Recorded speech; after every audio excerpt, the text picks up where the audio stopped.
मित्रांनो, कर्नाटकातील हुबळी जिल्ह्यात एका 5 वर्षीय बालिकेवर लैंगिक अत्याचार करून तिची हत्या केल्याच्या आरोपाखाली अटक करण्यात आलेल्या आरोपीचा पोलीस एन्काउंटरमध्ये मृत्यू झाला आहे। पोलीस चौकशीसाठी नेत असताना आरोपीने पळून जाण्याचा प्रयत्न करत पोलिसांवर हल्ला केला। त्यावेळी महिला पोलीस उपनिरीक्षक अन्नपूर्णा यांनी केलेल्या गोळीबारीत तो ठार झाला। मित्रांनो, बिहारमधील पटना येथील रहिवासी असलेला 35 वर्षीय रितेश कुमार याच्यावर हुबळीतील अशोकनगर पोलीस स्टेशन हद्दीत एका 5 वर्षीय मुलीचे अपहरण करून तिच्यावर लैंगिक अत्याचार करत तिची हत्या केल्याचा आरोप होता। पीडित मुलीचा मृतदेह एका पडक्या इमारतीत आढळून आला होता। या प्रकरणी त्याच्यावर पोस्को कायद्यान्वये आणि हत्येचा गुन्हा दाखल करण्यात आला होता। मित्रांनो, रितेश कुमार हा अनेक वर्षापासून घरापासून दूर राहत होता आणि मिळेल ते काम करत होता।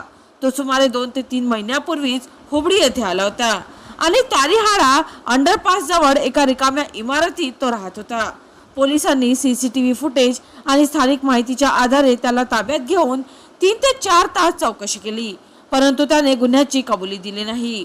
हुबळी धारवाडचे पोलीस आयुक्त एन शशिकुमार यांनी दिलेल्या माहितीनुसार आरोपीची ओळख पटवण्यासाठी आणि काही कागदपत्रांची पूर्तता करण्यासाठी पोलीस त्याला त्याच्या तात्पुरत्या निवासस्थानी घेऊन जात होते।